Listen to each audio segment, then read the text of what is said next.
Capítulo 3. Elimine las telarañas de su pensamiento.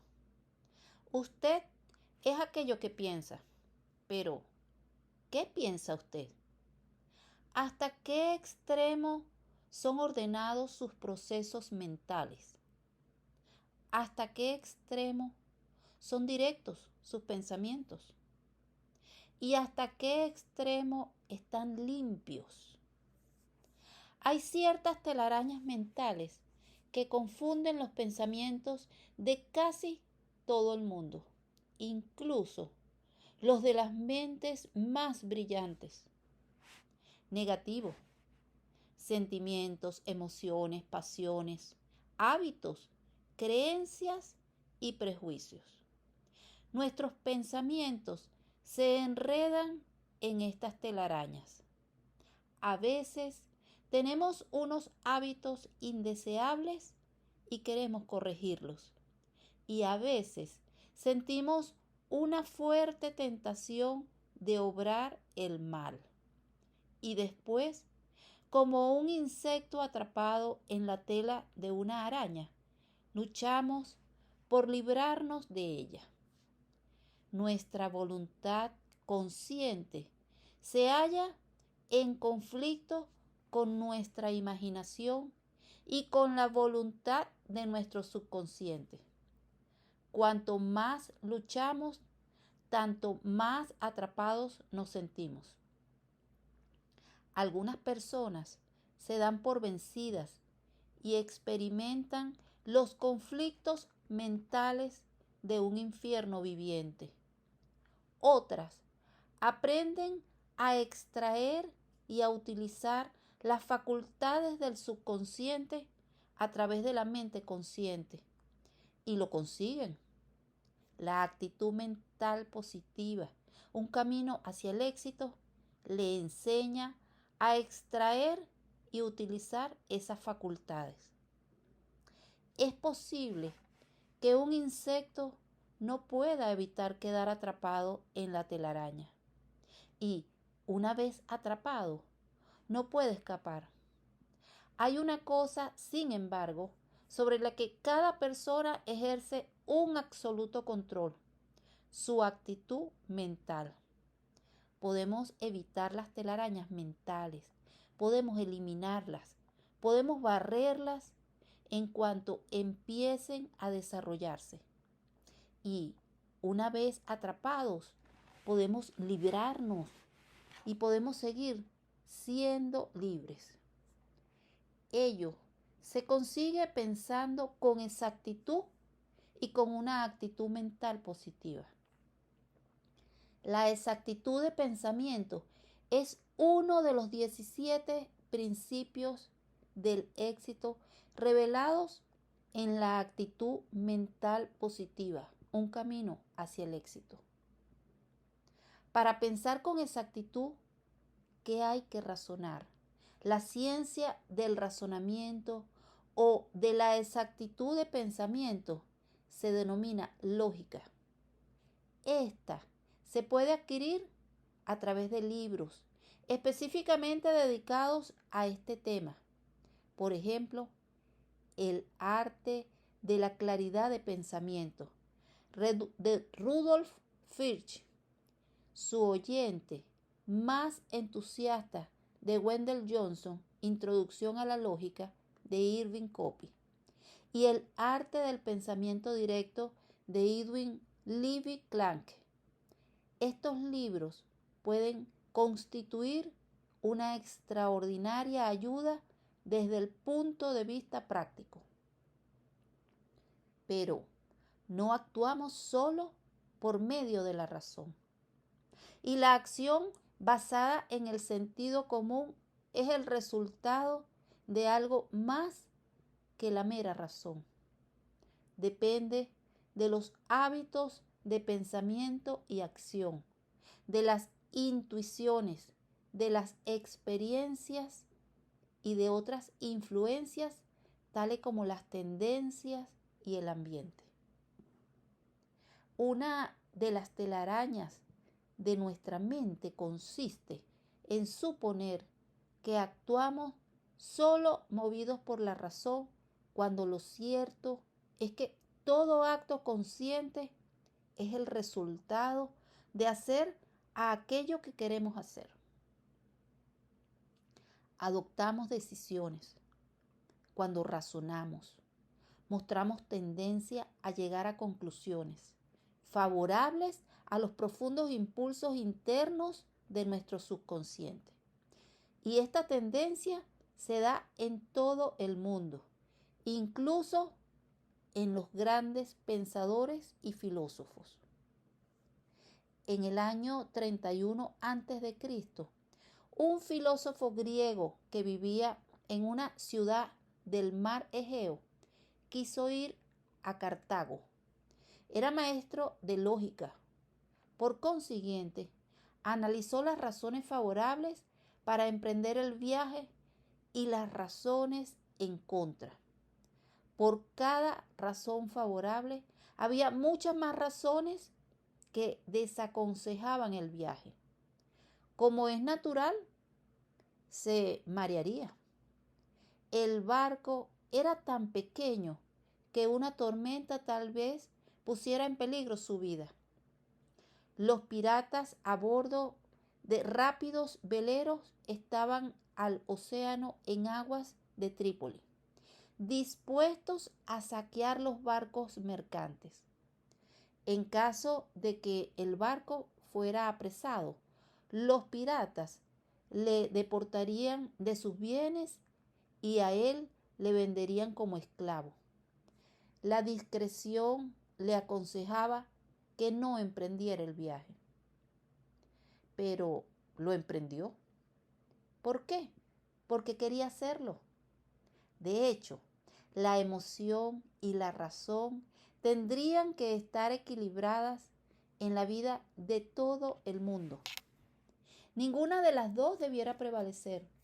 Por consiguiente, a veces es bueno hacer lo que se quiere en lugar de hacer aquello que teme la razón. En cuanto al filósofo, tuvo un viaje muy agradable y regresó a casa sano y salvo. Veamos qué le ocurrió a Sócrates, el gran filósofo ateniense que vivió entre los años 470 y 399 a.C., pasando a la historia como uno de los pensadores más grandes de todos los tiempos. Pese a toda su sabiduría, Sócrates tenía también telarañas mentales. De joven, Sócrates se enamoró de Xantipa, que era muy hermosa. Él no era apuesto, pero era muy persuasivo. Los individuos persuasivos tienen la capacidad de conseguir lo que desean. Y Sócrates logró convencer a Xantipa de que se casara con él. ¿Está usted viendo tan solo la paja en el ojo ajeno?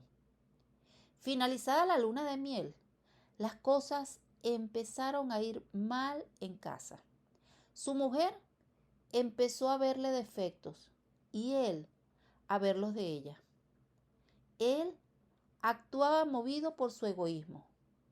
Ella andaba siempre fastidiándole.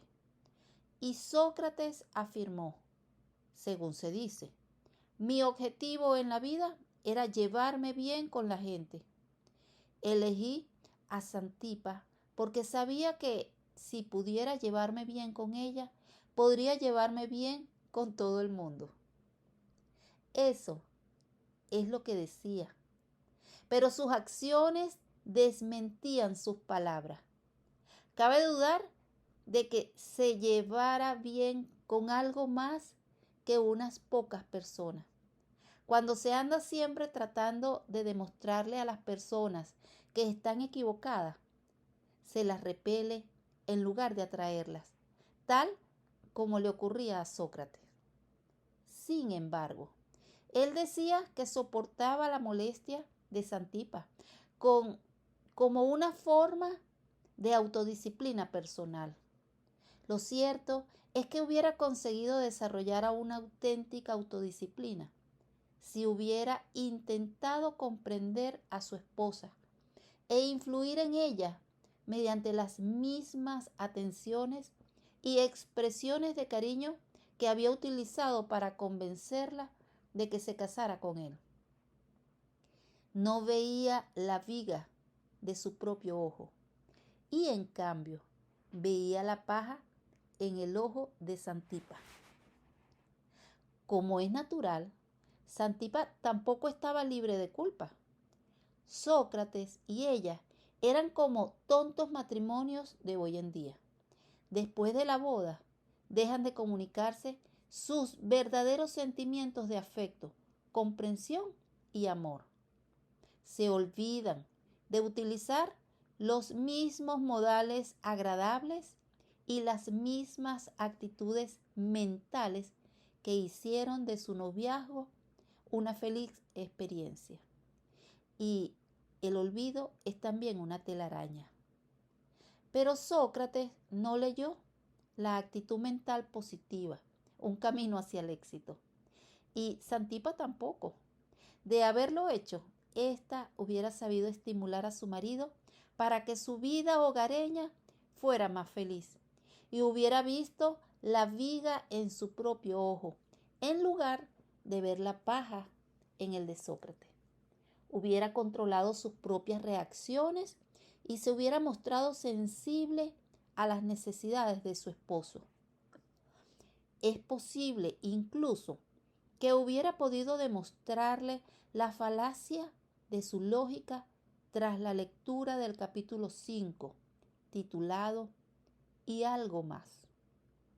Y puesto que la historia de Sócrates demuestra que éste solo veía la paja en el ojo de Santipa, hablaremos ahora de otro joven que aprendió a ver la viga en su propio ojo. Pero antes de hacerlo, veamos de qué manera se desarrolla el hábito de la importunación.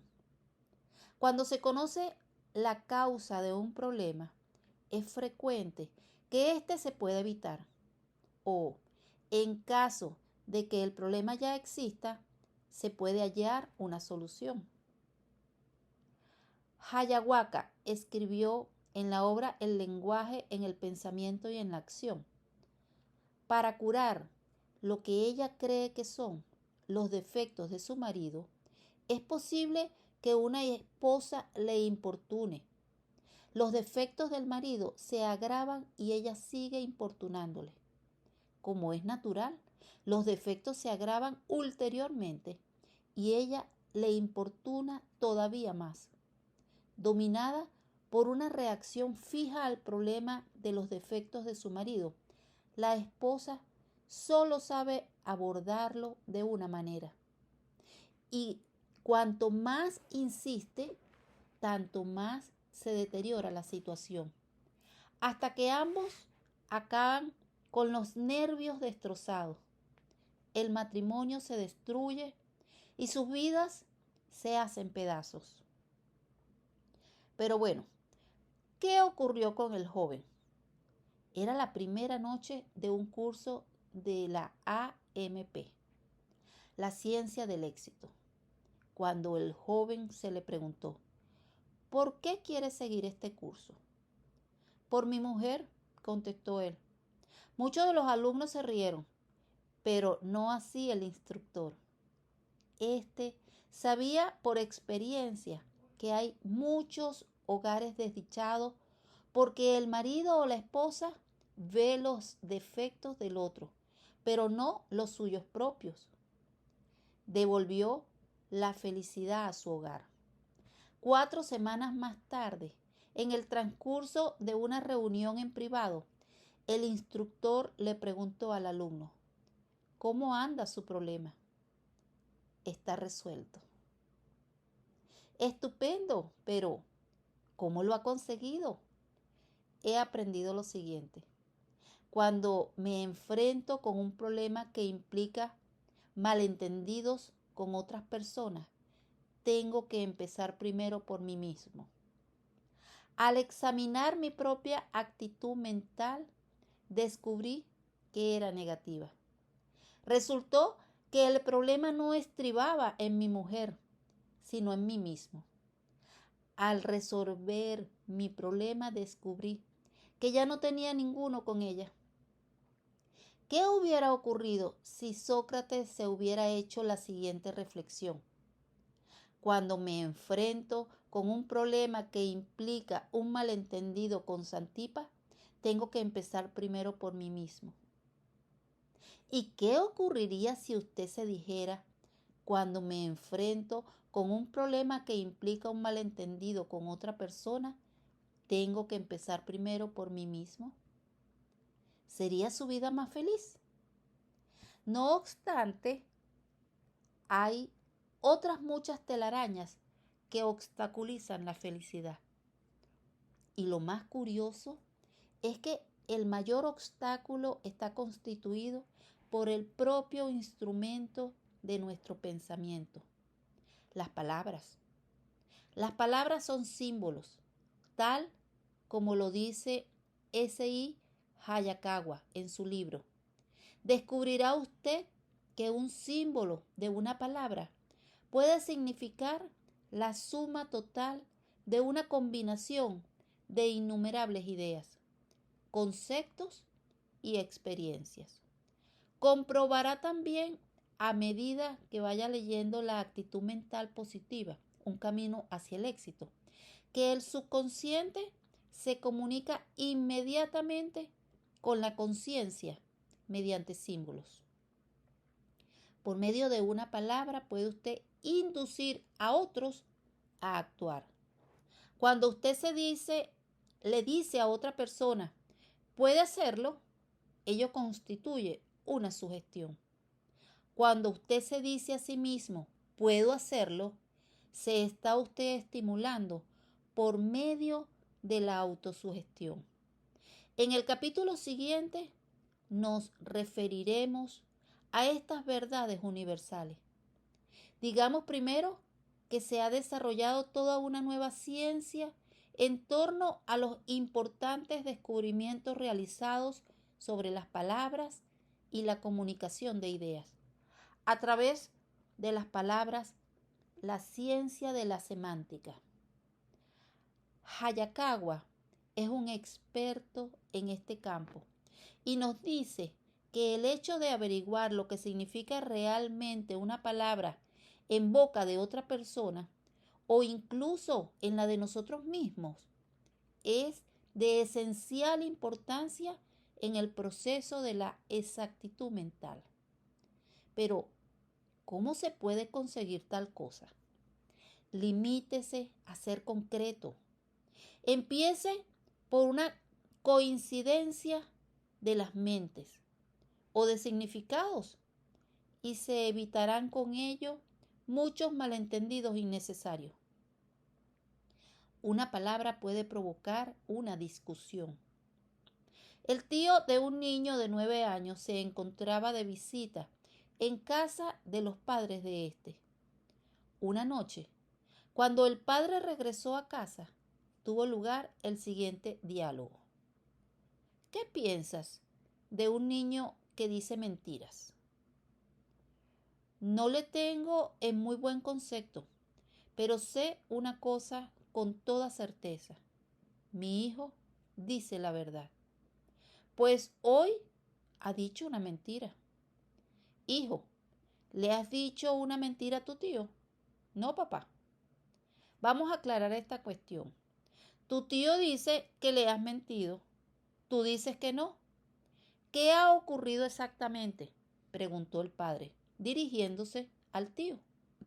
Bueno, le he dicho que llevara los juguetes al sótano. Él no lo ha hecho y me ha dicho que lo había hecho. Hijo, ¿has llevado los juguetes al sótano? Sí, papá. Hijo, ¿cómo explicas eso? Tu tío dice que no has llevado los juguetes al sótano y tú dices que sí. Hay varios peldaños que conducen desde la planta baja al sótano. Unos 4 peldaños más abajo hay una ventana. He dejado los juguetes en el entrepecho de la ventana. El sótano es la distancia entre el suelo y el techo. Los juguetes están en el sótano. La discusión entre el tío y el sobrino se debía a la definición de una palabra: sótano. El chico sabía probablemente lo que su tío quería decir, pero había sentido pereza y no había querido bajar toda la escalera. Al enfrentarse con el castigo, trató de salvarse, utilizando la lógica para demostrar su aseveración. Es posible que eso resulte un poco embrollado, pero veamos la historia más sugestiva de un joven que no conocía el significado del más importante símbolo verbal en cualquier idioma. ¿Y cuál es la palabra más importante en cualquier idioma? Esta palabra es Dios. No hace mucho tiempo, un estudiante de la Universidad de Columbia acudió a visitar al reverendo Harry Emerson Fosdick, pastor de la iglesia Riverside en la ciudad de Nueva York. El estudiante apenas había franqueado la puerta cuando dijo: «Soy ateo». Al sentarse, repitió en tono desafiante: «No creo en Dios». Empecemos con una coincidencia de las mentes. Afortunadamente, el doctor Fosdick era un experto en el campo de la semántica. Sabía por su dilatada experiencia que jamás podía establecer una auténtica comunicación con otra persona a no ser que comprendiera exactamente qué quería decir aquella persona con las palabras que estaba empleando. Sabía también que era necesario que la otra persona le comprendiera a él. Por consiguiente, en lugar de ofenderse con la descarada afirmación del estudiante, el doctor Fosdick le expresó un sincero y amistoso interés y después le rogó: «Por favor, descríbame el Dios en el que no cree». El joven tuvo que reflexionar, tal como le ocurre a cualquier persona a la que se dirige una pregunta que no provoca automáticamente una respuesta afirmativa o negativa. El doctor Fosdick sabía que una pregunta atinada sería capaz de eliminar de la mente del joven las resistentes telarañas de pensamiento negativo. Al cabo de un rato, el estudiante empezó a tratar de describir al Dios en el que no creía. Al hacerlo así, le facilitó al clérigo una clara imagen del Dios que rechazaba. «Bueno», dijo el doctor Fosdick, una vez el alumno hubo terminado, «si ese es el Dios en el que usted no cree, yo tampoco creo en él. Por consiguiente, ambos somos ateos». No obstante, añadió, seguimos teniendo el universo en nuestras manos. ¿Qué piensa usted de su formación, su significado? Antes de despedirse del doctor Fosdick, el joven había descubierto que no era ateo en absoluto, sino que, por el contrario, era un magnífico teísta, creía en Dios. Ahora bien, el doctor Fosdick no se había arredado ante el uso impreciso de una palabra.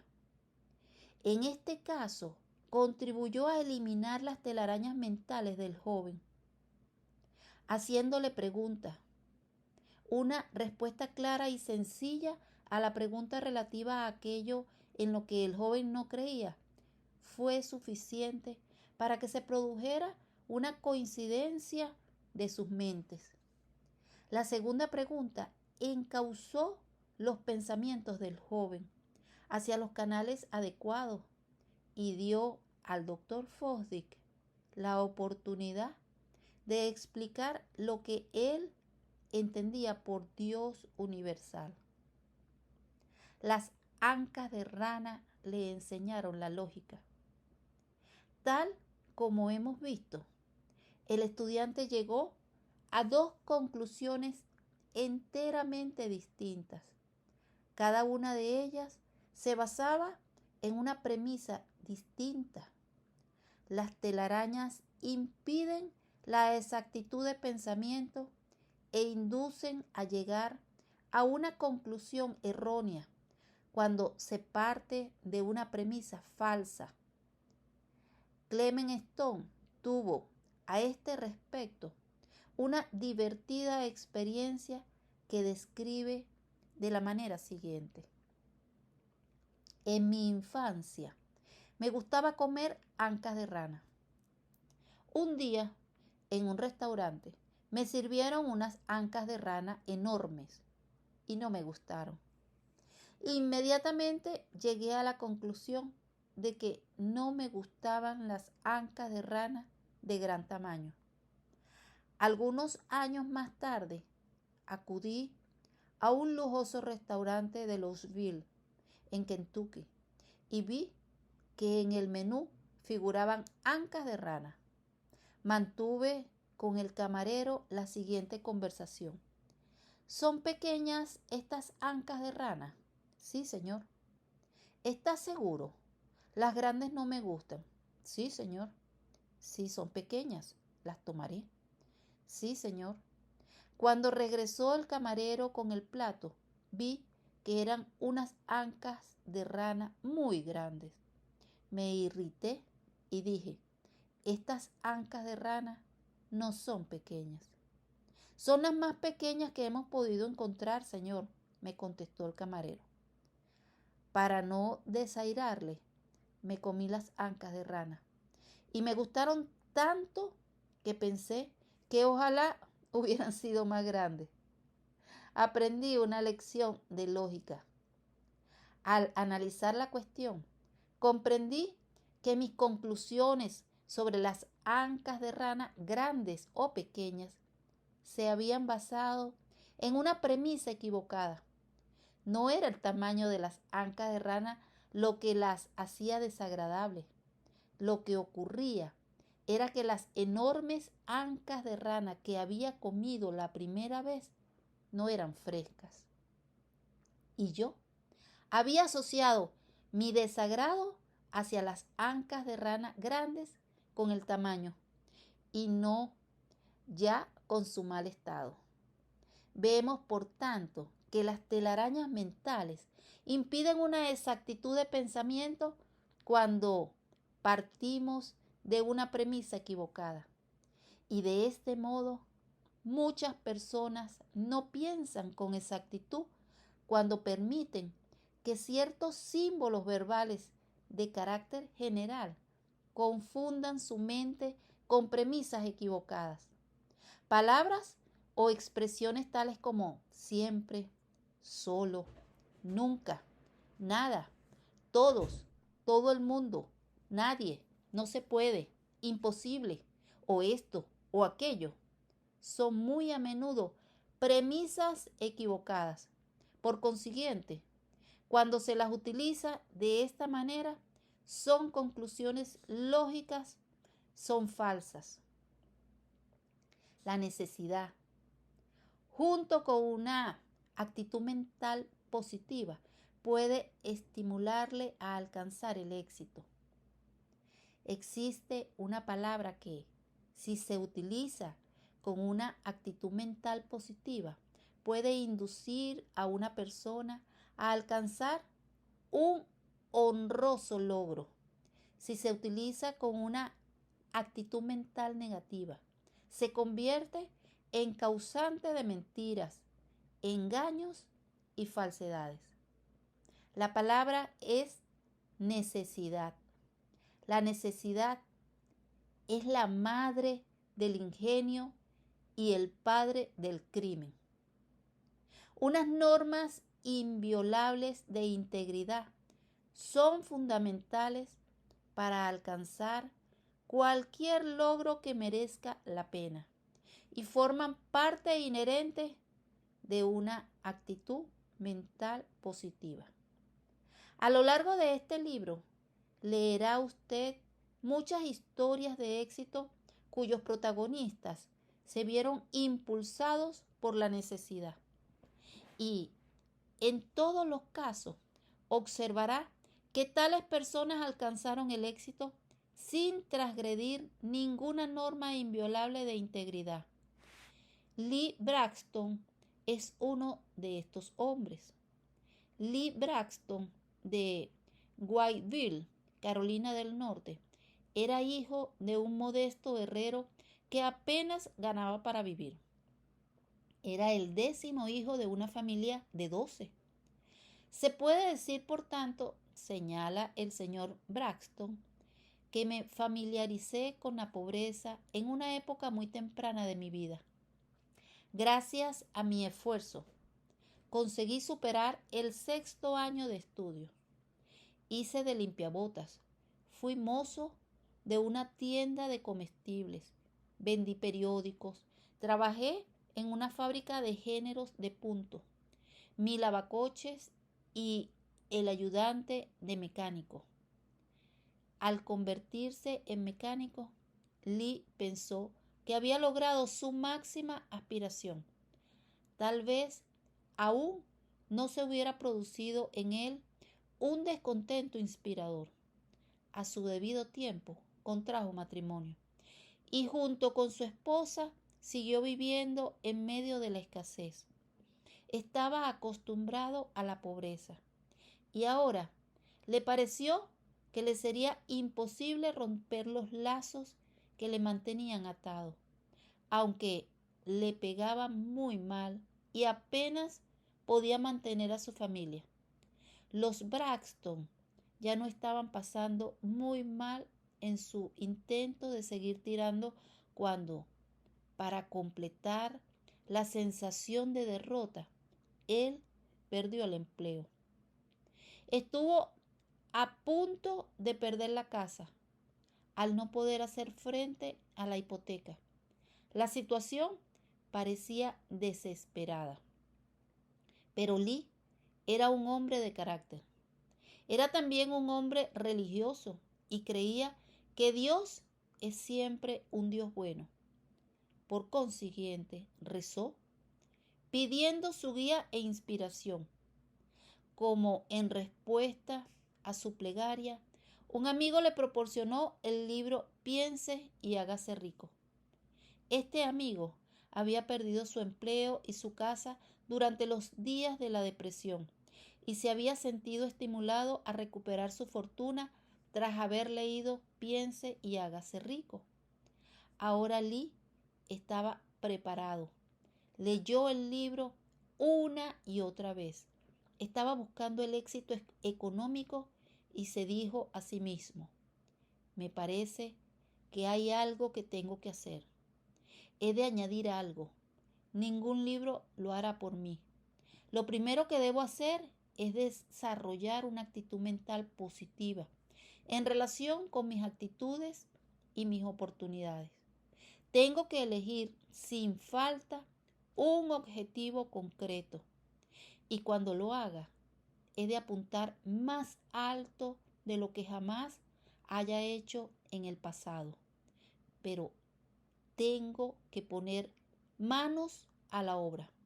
Empezaré con el primer empleo que pueda encontrar. Buscó un trabajo y lo encontró. Al principio no era muy lucrativo. Sin embargo, pocos años después de haber leído Piense y hágase rico, Lee Braxton organizó y se convirtió en presidente del First National Bank de Whiteville. Fue elegido alcalde de su ciudad y participó en muchos y muy buenos negocios. Y es que Lee había apuntado alto, mejor dicho, muy alto. Se había propuesto el objetivo de ser lo suficientemente rico como para poder retirarse a la edad de 50 años. Alcanzó su meta con 6 años de adelanto. Se retiró de los negocios activos con una considerable fortuna y unos magníficos ingresos propios a la edad de 44 años. Hoy en día, Lee Braxton lleva una vida útil. Dedica todos sus esfuerzos a ayudar al pastor evangelista Oral Roberts en su ministerio. Ahora bien, los trabajos que hizo y las inversiones que efectuó para elevarse desde el fracaso hasta el éxito no tienen importancia aquí. Lo que nos importa es el hecho de que la necesidad induce a un hombre con actitud mental positiva a actuar sin transgredir las normas consideradas como inviolables. Un hombre honrado no engañaría, estafaría o robaría a causa de la necesidad. La honradez es inherente a una actitud mental positiva. Necesidad de actitud mental negativa y crimen. Compararemos ahora a este hombre con los miles de personas que poseen una actitud mental negativa y se encuentran en prisión por robo, desfalco u otros delitos. Cuando se les pregunta por qué se les ocurrió robar, su respuesta es invariablemente tuve que hacerlo. Y por eso han terminado en prisión. Se dejaron arrastrar hacia la falta de honradez porque sus telarañas mentales les indujeron a creer que la necesidad obliga a las personas a ser deshonestas. Hace algunos años, Napoleón Hill, que era asesor personal en la biblioteca de la Penitenciaría Federal de Atlanta, mantuvo varias conversaciones con Al Capone. En el transcurso de una de ellas, el autor preguntó: ¿de qué manera inició usted su carrera delictiva?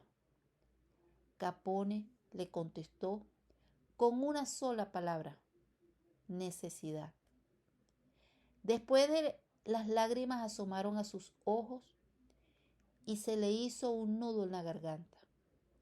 Empezó a referir algunas de las cosas buenas que había hecho y que los periódicos jamás habían mencionado. Como es lógico, estas parecen insignificantes en comparación con todo el mal que se asocia con su nombre.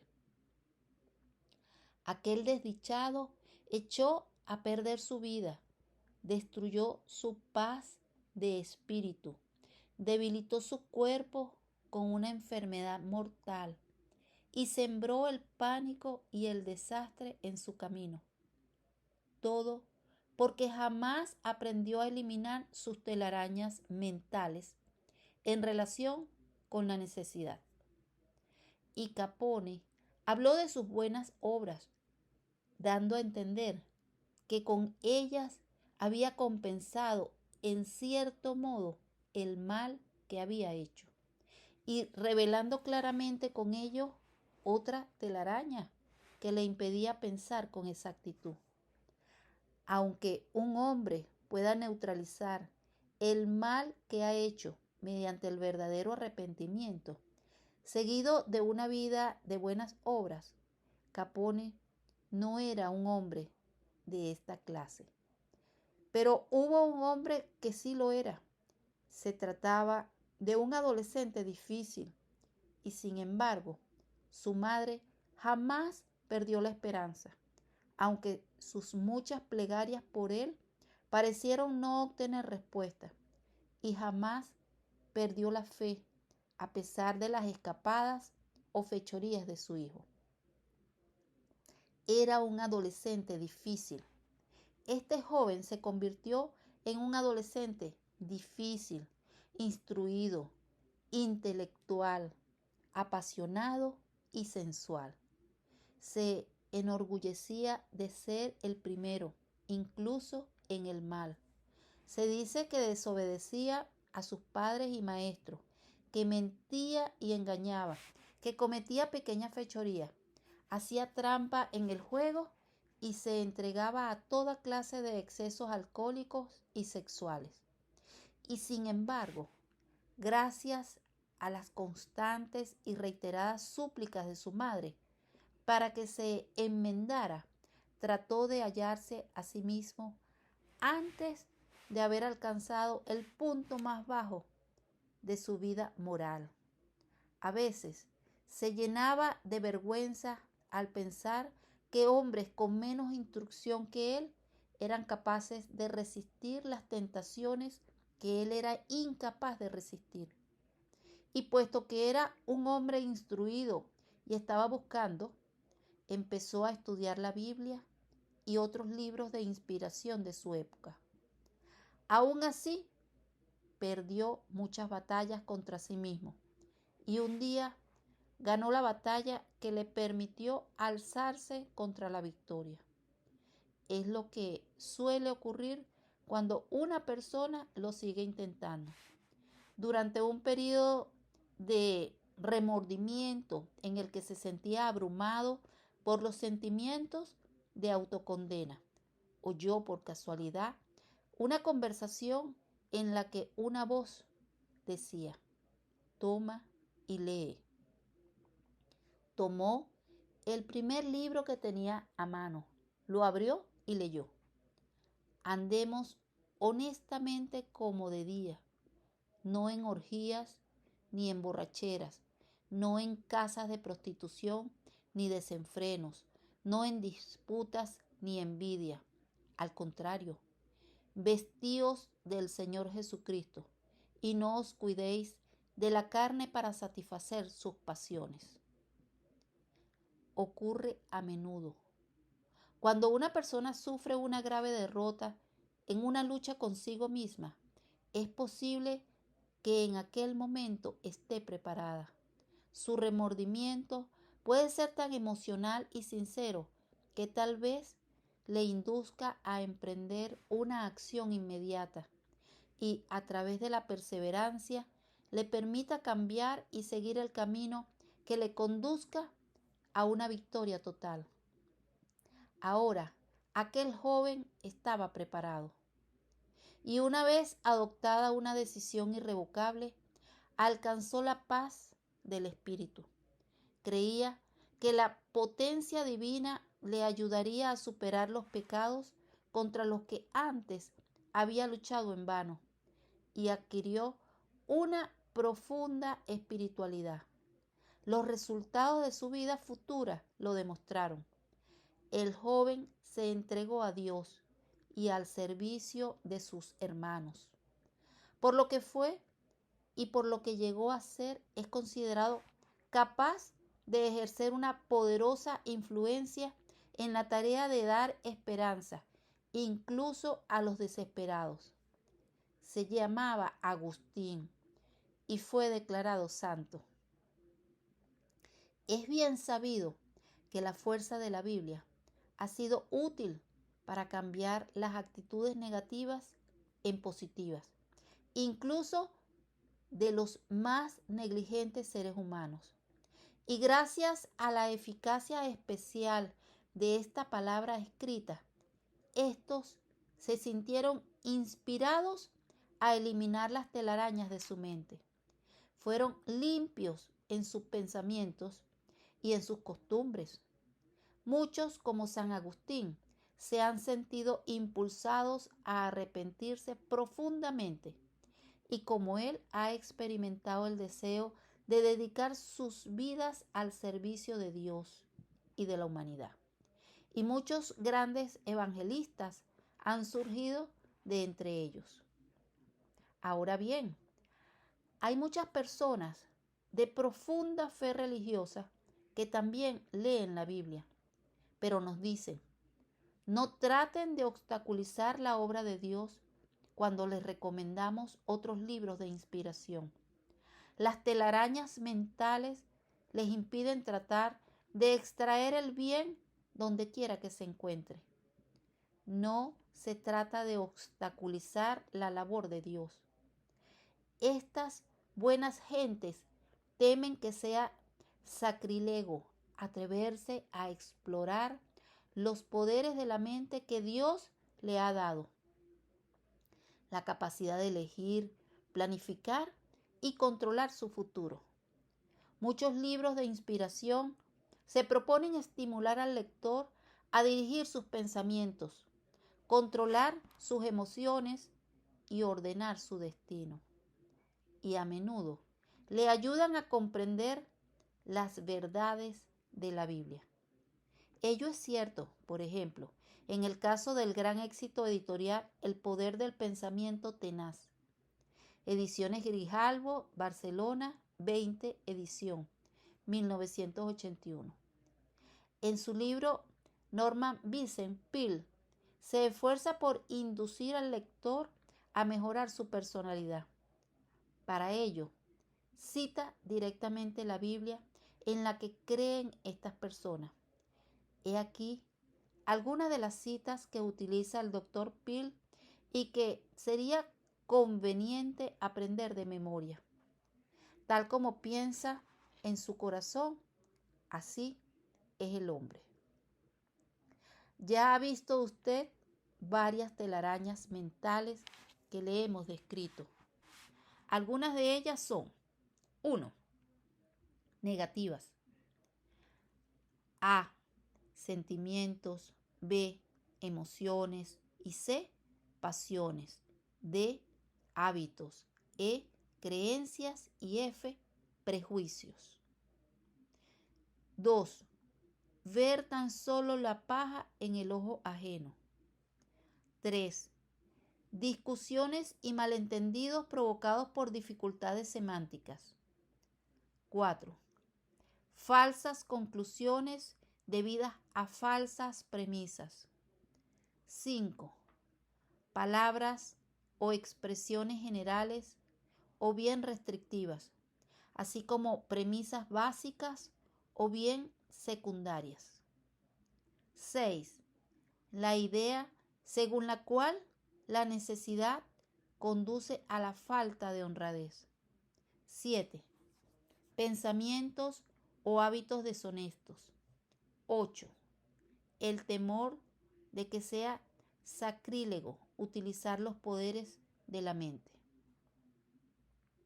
Hemos visto, por tanto, que existen muchas variedades de telarañas mentales. Algunas son pequeñas y otras grandes. Algunas son débiles y otras resistentes. Y sin embargo, si elabora usted una lista adicional de las suyas propias y después examina detenidamente los hilos de cada una de las telarañas, comprobará que todas ellas han sido tejidas por la actitud mental negativa. Y si reflexiona cuidadosamente acerca de ello, se dará cuenta de que la telaraña más fuerte que teje la actitud mental negativa es la telaraña de la inercia. La inercia le induce a no hacer nada o, en caso de que esté siguiendo un camino equivocado, le impide ofrecer resistencia o bien detenerse. Y usted sigue adelante.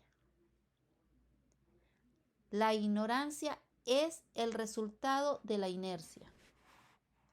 Aquello que le parece lógico a la persona que ignora los hechos o carece de los conocimientos prácticos puede parecerle lógico al hombre que los conoce.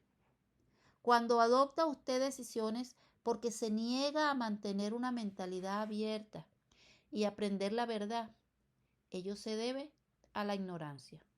Y la actitud mental negativa se mantiene viva y se desarrolla gracias a la ignorancia. Elimínela. La actitud mental positiva, un camino hacia el éxito, le indicará claramente cómo eliminarla. Es posible que un hombre con una actitud mental positiva ignore los hechos o carezca de los conocimientos prácticos. Es posible que no comprenda y, sin embargo, reconoce la premisa básica según la cual la verdad es verdadera y no falsa, aunque él no la conozca o no la comprenda. Gracias a ello, se esfuerza por mantener una mentalidad abierta y por aprender. Tiene que basar sus conclusiones en lo que sabe y, sin embargo, ha de mostrarse dispuesto a cambiarlas cuando haya ampliado sus conocimientos.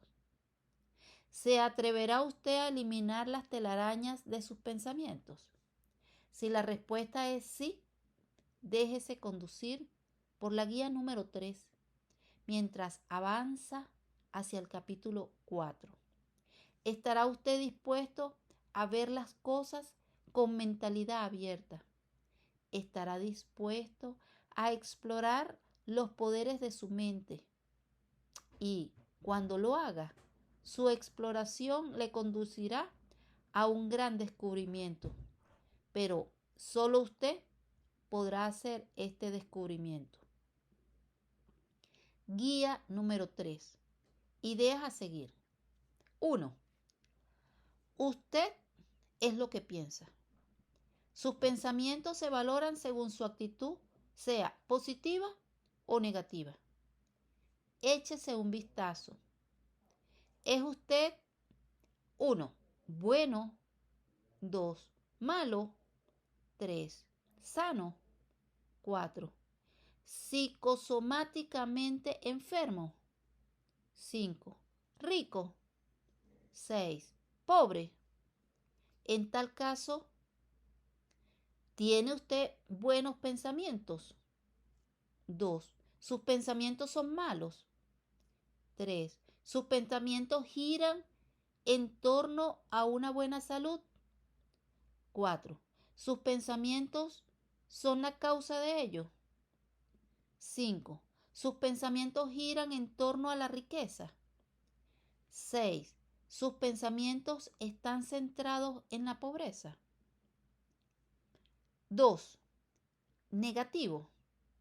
Sentimientos, emociones, pasiones, prejuicios, creencias, hábitos. ¿Podrá eliminar esas telarañas mentales girando su talismán de la cara de la AMN a la de la AMP? 3. ¿Puede usted eliminar las telarañas mentales de las pasiones, emociones, sentimientos, tendencias, prejuicios, creencias y hábitos, cambiando su talismán invisible de la actitud mental negativa a la actitud mental positiva? Aprenderá a hacerlo a medida que vaya reaccionando a lo que lea en la actitud mental positiva, un camino hacia el éxito. 4. ¿Se enfrenta usted con un problema que implica un malentendido con otras personas? Tiene que empezar primero por usted mismo. 5. Una palabra puede provocar una discusión, crear un malentendido, ocasionar desgracias y terminar en aflicción. Una palabra con una AMP en comparación con otra con una AMN produce efectos contrarios. Una palabra puede producir paz o guerra, aceptación o rechazo, amor u odio, integridad o falta de honradez. 6. Empecemos con una coincidencia de las mentes. Cuando el doctor Fosdix hizo eso, el joven llegó a la conclusión de que no era ateo, sino que creía en Dios. 7. las ancas de rana le enseñaron la lógica. Cuando piense por medio de deducciones, procure que las premisas principales y secundarias sean correctas. 8. Las palabras generales o bien restrictivas tales como siempre, solo, nunca, nada, todos, todo el mundo, nadie, no se puede, imposible, debieran eliminarse del razonamiento en calidad de premisas hasta que no estemos seguros de que son correctas. Necesidad es la palabra. Le impulsa la necesidad a alcanzar altos objetivos a través de su honradez e integridad personal, o bien la necesidad le impulsa a tratar de conseguir resultados por medio del engaño o la falta de honradez. 10. Un adolescente difícil. Es posible que conozca usted uno, mas no desespere. Quizá no llegue a ser un santo, pero tal vez algún día logre que su propio mundo y el de usted sea un mundo mejor. 11. Dirija sus pensamientos, controle sus emociones, encauce su destino. Apréndase de memoria y repita con frecuencia los factores de automotivación de la Biblia que se citan en las páginas 82 al 83. Aprenda a distinguir los hechos de la fantasía, la realidad de la ficción. Aprenda después la diferencia que existe entre los hechos que son importantes y los que no lo son. Dirija sus pensamientos con una actitud mental positiva para controlar sus emociones y encauzar su destino. Y así termina el capítulo 3. Continuamos en el siguiente.